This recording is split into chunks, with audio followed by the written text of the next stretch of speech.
Hi friend, good morning. मग आत्ता भेटलो आम्ही आणि होतोय आता चहा. या सर्वजण चहा पियायला. किल्ली झोपत नाही ना, त्यामुळे उशिराच उठावं लागते. आणि हे बघा, आम्ही सकाळ आमची झालेली आहे सुंदर अशी कशी.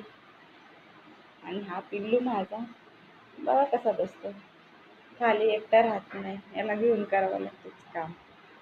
हा पिल्लू, ए देख देख देख, येशू येशू येशू येशू येशू. सर्व काम राहिलेत. आता बघा किती वाजलेत, 9 वाजलेले आहेत सकाळचे. आणि आता आम्ही होतोय आमची चहा. पिल्लूला घेत बनवावं लागतं, सगळे काम करावं लागते.